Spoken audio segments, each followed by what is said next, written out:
12, Prabhupada is writing here that the Gita is above all these literatures, mundane literatures, or even any other Vedic literature. Also, the Gita is like essence of all the Vedic literature, and there is no comparison at all with the mundane books, because they are anyway material books.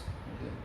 So when Prabhupada is saying one important point here, yesterday I said we will discuss this thing, that today when one accepts Krishna as an ordinary man, the Gita loses all importance, because Krishna, we have to understand this, that Krishna is the Supreme Personality of Godhead. Then only it has a value. Otherwise, common man, if Krishna is also something like common man, then what is the point here? Why we have to hear him? Why? Because all the common man has got 4 defects. That's why we have to understand this 4 defects factor very properly. That all the common men got 4 defects. Okay. So because everyone has this 4 defect, so whatever they may invent, whatever they may speak, everything may be having the same 4 defect. Okay. But Krishna, being Supreme Personality of Godhead, is beyond the 4 defects. He does not have this 4 defects. It means one should not think that like my senses are imperfect, similarly Krishna's senses are also imperfect. No, Krishna is perfect. Krishna is perfect in all the binding. Everything, in every case, every factor, Krishna is perfect. Krishna's senses are perfect, transcendental, beyond even perfection. Okay, so Krishna's senses are perfect.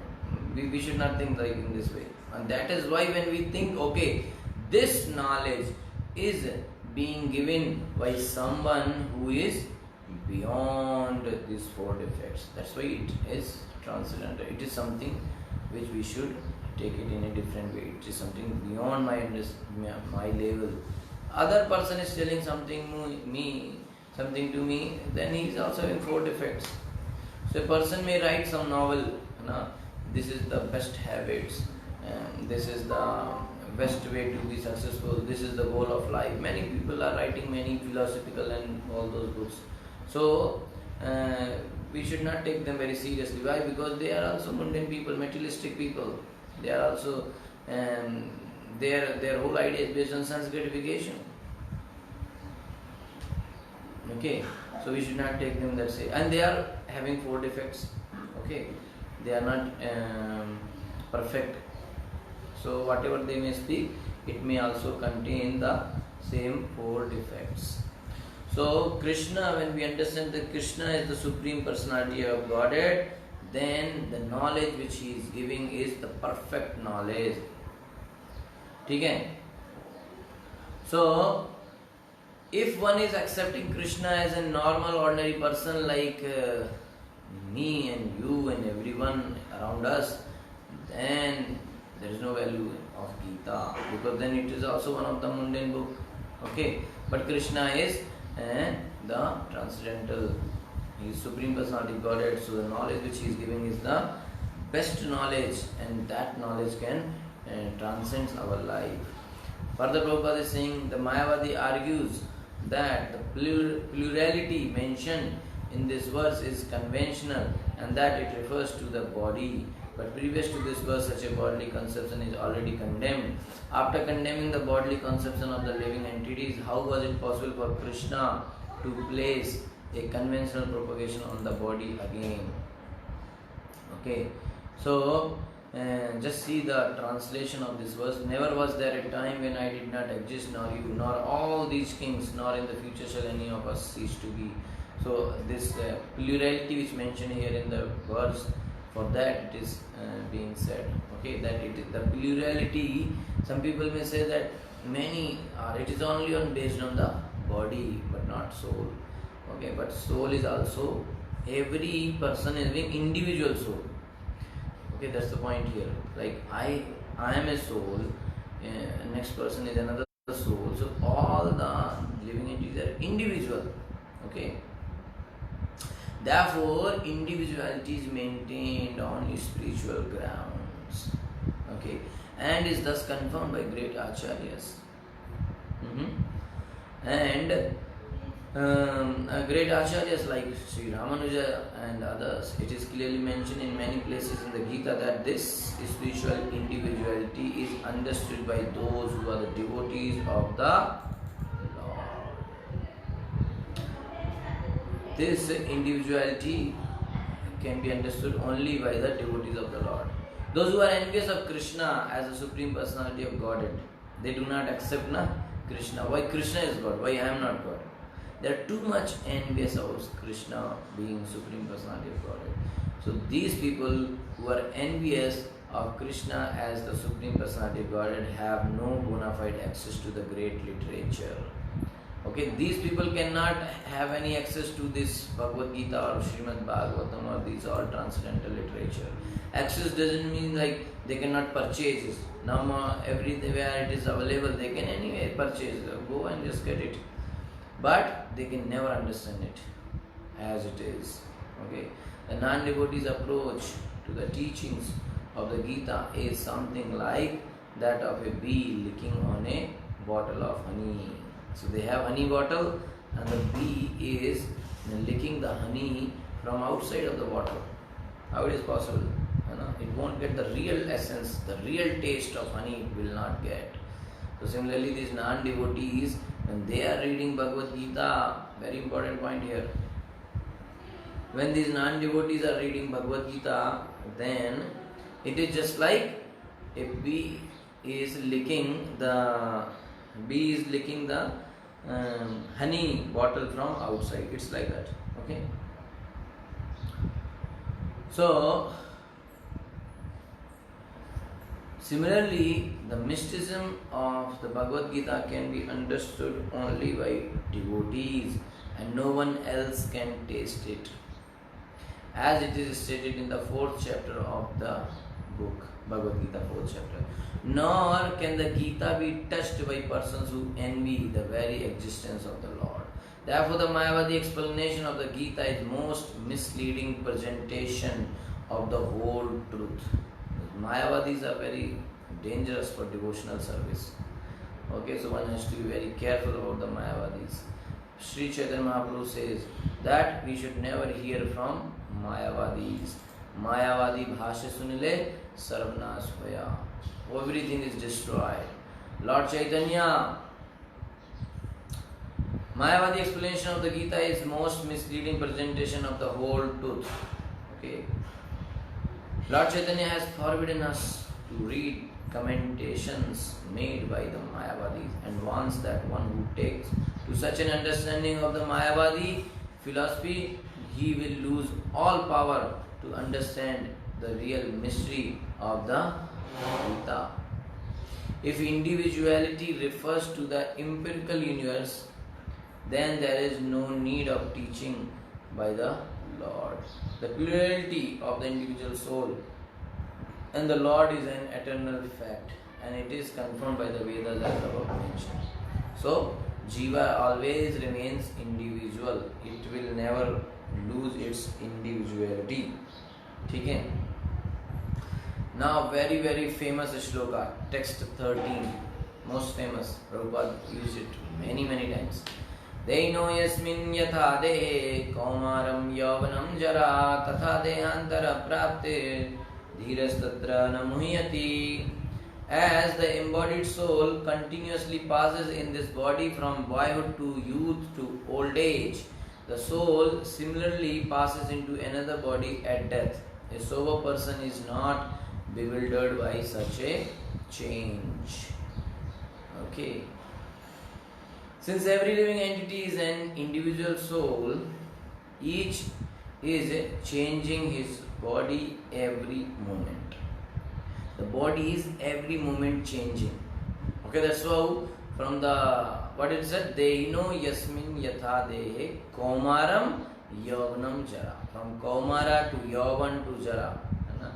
means from boyhood, from childhood we became young, youth, then the body again becomes old. Okay, so body similarly this body at the time of death passes into another body. So every moment the body is changing and manifesting something as a child, sometimes as a youth, and sometimes as an old man. Yet the same spirit soul is there. The spirit soul is not changing, the same, and does not undergo any change.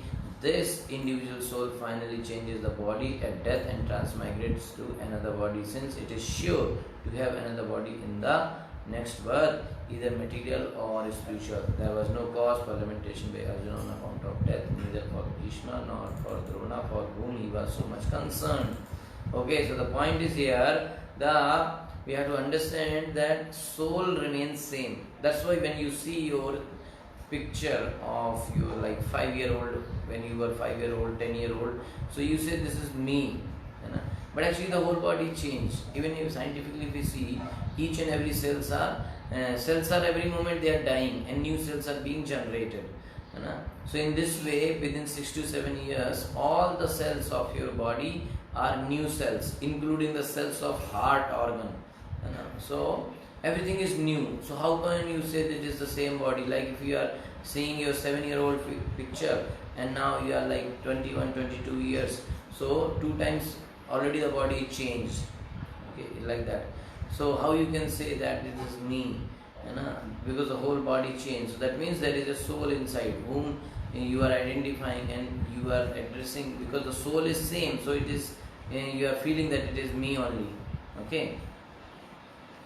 So Arjuna now here in this case, whether it is for sure that there is a next body. Now that can be different, that whether that someone may get material body, somebody may get spiritual body. That's a different case, and a person to person. But body is there for sure. So there is no need to lament now, because even Arjuna is lamenting for Bhishma and Drona. So what is the point of here lamenting? Anyway, the soul is not going to die. Only the body is going to die. And next body is anyway going to be there. So that is body of maybe like material or spiritual. So Arjuna should not cry, because anyway they will get new body. So rather he should rejoice for their changing body from old to new ones. He is getting new body. Arjuna should think they all will get new bodies. It's a nice thing, rejuvenating. It's a good thing. Okay. So rather he should rejoice for their changing bodies. Okay.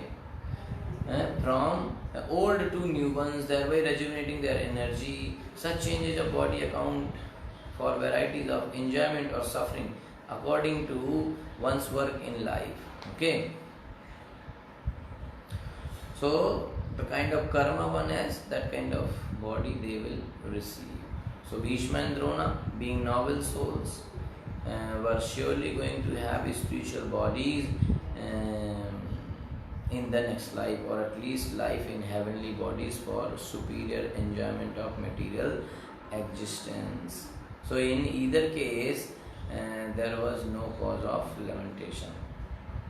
Okay, because the Bhishma and Drona noble souls it was like sure that they will get a spiritual body in the next life, or at least heavenly bodies for superior enjoyment. So in their case, Arjuna should not lament, because anyway Bhishma, Drona, they all will get some heavenly planets, heavenly bodies, or even spiritual body, because they are nice, noble persons.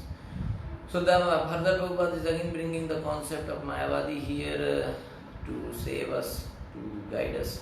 So Prabhupada is saying that Mayavadi theory of oneness of the spirit soul cannot be entertained. Oneness is not in our sampradaya we do not accept. Okay. So the oneness of the spirit soul cannot be entertained on the ground that the spirit soul cannot be cut into pieces as a fragmental portion. So people are saying because soul cannot be cut into fragmental portions, so it is all one. Such cutting into different individual souls would make the supreme cleavable or changeable against the principle of the supreme souls being unchangeable. So, as confirmed in the Gita, the fragmental portions of the supreme exist eternally, sanatana, and are called chara. That is, they have a tendency to fall down in material nature. So, one may say that because the Lord is supreme soul, is unchangeable, so how come these living entities came out of it? How it was cut and they came out? You understand? So they are saying that is why everything is one. Like that. But the point is that Gita is clearly mentioning that the supreme exists, the Lord and all the jivas are Sanatan. They were like that always. Okay. So these fragmental portions are eternally. So Krishna is also eternally. Fragmental part and parcels are also eternally existing, and even after liberation,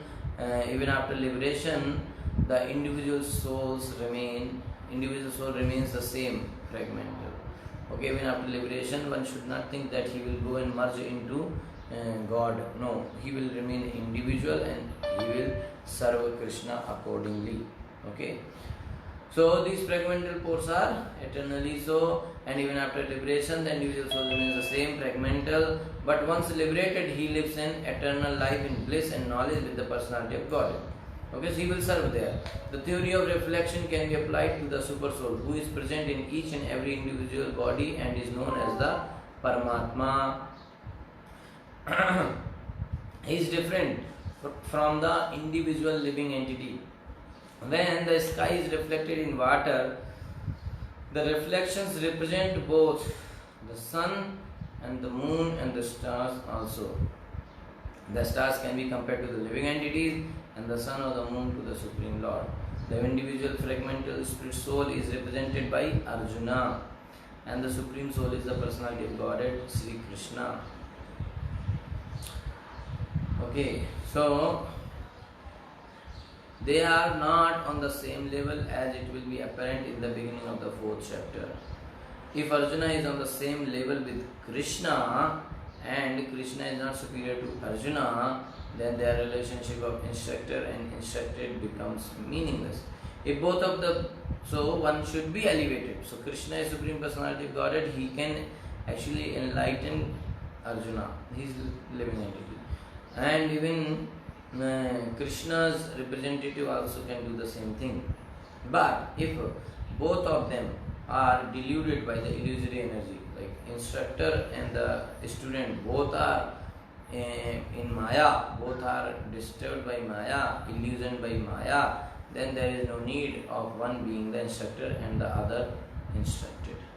So such instruction would be useless, because in the clutches of Maya, no one can be an authoritative instructor. Under the circumstances, it is admitted that Lord Krishna is the Supreme Lord, superior in position to the living entity. Arjuna, who is a forgetful soul deluded by Maya. Okay, so in this concept, we can understand that actually Krishna is the Supreme Personality of Godhead. Okay, text 14. So one should be here, the point is that soul changes the body, but soul remains same, unchangeable. It is only the body changing, and from childhood to boyhood, and from boyhood to youth, and then to old age. It is only body, but soul is same. Okay, so Dehino Yasmin Yatha Dehe Kaumaram Yavanam Jara Tatha Dehantara Prapti Dhiras Tatra Na Muhyati. So similarly, the like soul is passing from one body, which is child body, then to the boy body, then to the young youth body, then old age body. So like that, one day it will change to a new body. This body is no more. He wants. It's not useful. So then he will change a new body. Okay. So Dhiras Tatrana Muhyati. Dhira, sober person, never get deluded by this thing. This changes of body are like that only. Nature of the body is like this. So this sober person does not get disturbed by this. Arey, what is this? I lost my childhood body. He will not, nobody cries for that. Oh, I am losing my childhood age body. No, this, that, no. Nobody will cry for that. Okay. So similarly, there is no need of lamentation when the body changes to the next body. Soul passes from old body to new body. No need of lamentation. मात्रा स्पर्शास्तु कौन्तेया शीतोष्ण सुख दुःखदा आगम पाइनो अनित्यं ताम से शिक्षो भारता. So 2.14 O son of Kunti. So in 2.14 O son of Kunti, the non-permanent appearance of happiness and distress and their disappearance in due course are like the appearance and disappearance of winter and summer seasons. The winter and summer, they come and they go. So happiness and distress is like that. They arise from sense perception. O son of Bharat, and one must learn to tolerate them without being disturbed. In the proper discharge of duty, it's already 8 o'clock. Okay, so anyway, I just read the translation and you can note down 2.14 we shall do tomorrow. I had not noticed that it is already 8 o'clock.